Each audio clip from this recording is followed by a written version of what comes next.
لگتا ہے کہ مکافات عمل کا قانون روبہ عمل ہونے لگا ہے، اور جیسا کرو گے ویسا بھرو گے کے مصداق عمران خان کے ساتھ اسی عمل کا آغاز ہو گیا ہے جو عمل ان کے ذریعے دوسروں کے ساتھ ہوتا رہا۔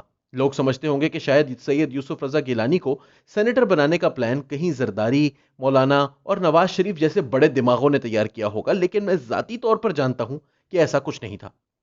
ہم یوں کہہ سکتے ہیں کہ یہ سب کچھ اللہ کی طرف سے تھا، جس کا وسیلہ اور ذریعہ سینیٹر مصطفیٰ نواز کھوکھر بنے۔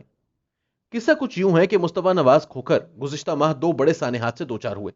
پہلے ان کے چچا انتقال کر گئے اور صرف ایک ہفتے کے وقفے سے ان کے والد حاجی نواز کھوکھر کورونا کی وبا کی وجہ سے رحلت فرما گئے۔ ایک روز میں مصطفیٰ بھائی کے پاس بیٹھا تھا، سیاست پر بات ہونے لگی تو انہوں نے مجھ سے کہا کہ صافی بھائی، کیا خیال ہے اگر گیلانی صاحب کو اسلام آباد سے سینٹ کا الیکشن لڑوایا جائے تو کیسا رہے گا؟ میں نے جواباً عرض کیا کہ گیلانی صاحب جیت نہیں سکتے، اگر انہیں سینیٹر ہی بنانا ہے تو پھر سندھ سے بنا لے۔ جواب میں مصطفیٰ کھوکھر نے یہ فلسفہ پیش کیا کہ اسلام آباد سے لڑوانے کا اصل مقصد یہ ہے کہ اگر وہ جیت گئے تو اسے وزیر اعظم پر عدم اعتماد سے تعبیر کیا جائے گا، اور اگر ہار گئے تو ان کا یا ہمارا کیا جاتا ہے؟ میں نے عرض کیا کہ آخر وہ جیتیں گے کیسے؟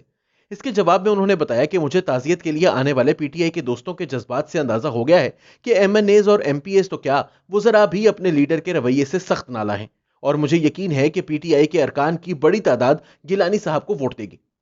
انہوں نے مزید بتایا کہ گیلانی صاحب کے خاندانی اور ذاتی تعلقات کا دائرہ بھی وسیع ہے، جبکہ پی ٹی آئی کے ایم این ایز اور وزراء میں بہت سارے لوگ ایسے ہیں جو گیلانی صاحب کے زیر بار ہیں۔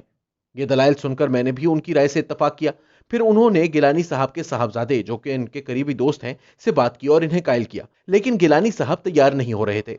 اس کے بعد یہ تجویز انہوں نے بلاول بھٹو زرداری کے سامنے رکھی جو انہیں پسند آئی، اور پھر انہوں نے گیلانی صاحب کو قائل کرایا۔ اس کے بعد بلاول اور زرداری صاحب نے اس حوالے سے مولانا فضل الرحمان اور مریم نواز شریف کو اعتماد میں لیا۔ انہوں نے بھی بغیر کسی توقف کے گیلانی صاحب کے امیدوار بننے کی حمایت کی، کیونکہ سب جانتے تھے کہ یہ سیٹ نہ تو نون لیگ جیت سکتی ہے اور نہ پی ڈی ایم کی کوئی اور جماعت۔ گیلانی صاحب کے امیدوار بنتے ہی زرداری صاحب، بلاول بھٹو، مصطفیٰ کھوکھر اور فیصل کریم کنڈی وغیرہ گیلانی صاحب کے حق میں سرگرم ہو گئے۔ عمران خان اور ان کے مشیروں کا خیال تھا کہ پیپلز پارٹی گزشتہ الیکشن کی طرح سندھ اور پختونخوا میں ان کے لوگوں کو توڑے گی، اس لیے دونوں صوبوں میں وہ کھرب پتی امیدواروں کو میدان میں لے آئے، لیکن زرداری صاحب نے اب کے بار ان صوبوں کی بجائے ساری توجہ مرکز پر مرکوز رکھی۔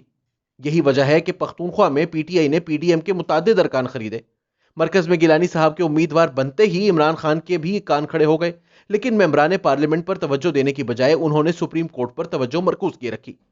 اب کی بار تبدیلی یہ آئی تھی کہ مقتدر حلقوں نے پیپلز پارٹی کو بھی یقین دلایا تھا اور عمران خان کو بھی اشارہ دیا تھا کہ وہ غیر جانبدار رہیں گے۔ الیکشن کمیشن کے رویے سے بھی لگ رہا تھا کہ وہ اب کی بار واقعی غیر جانبدار ہے، لیکن عمران خان کو یقین تھا کہ ماضی کی طرح عدالت ان کی خواہش کے احترام میں یہ غیر آئینی کام بھی کر جائے گی۔ تاہم جب سپریم کورٹ کا فیصلہ ان کے خلاف آیا تو ان کے ہاتھ پاؤں پھول گئے، اور وہ پوری قوت کے ساتھ ممبران اسمبلی اور اتحادیوں کو منانے کے لیے متحرک ہو گئے۔ انہوں نے انٹیلیجنس بیورو کو متحرک کیا تو یہ جان کر ان کے اوسان خطا ہو گئے کہ 30 سے 35 اراکین قومی اسمبلی دوسری طرف جانے والے ہیں۔ یہ صورتحال دیکھ کر وہ مہربانوں سے مدد مانگنے لگے، اور آخری 2-3 روز تو وہ خود بھی متحرک ہوئے۔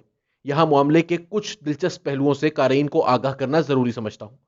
مثلا پنجاب سے تعلق رکھنے والے پی ٹی آئی کے بعض ایم این اے سے جب گیلانی صاحب کے لیے ووٹ مانگا گیا تو اس کے جواب میں پیسے یا کسی اور چیز کے مطالبے کی بجائے انہوں نے اگلے الیکشن میں مسلم لیگ نون کے ٹکٹ کی یقین دہانی مانگی۔ چنانچہ پیپلز پارٹی کی قیادت نے نون لیگ کی قیادت سے رابطہ کر کے ان کی یہ شرطیں پوری کروا دیں۔ میری معلومات کے مطابق یہ بات درست نہیں کہ خود عمران خان یا زرتاج گل کا ووٹ بھی ضائع ہوا ہے۔ البتہ شہریار آفریدی کا معاملہ بڑا دلچسپ اور پراسرار ہے۔ وہ یوں کہ زرتاج گل وغیرہ کی طرح وہ پہلی مرتبہ سینٹ کا ووٹ نہیں ڈال رہے تھے، بلکہ وہ پہلے بھی 2 مرتبہ سینٹ کا ووٹ کاسٹ کر چکے ہیں۔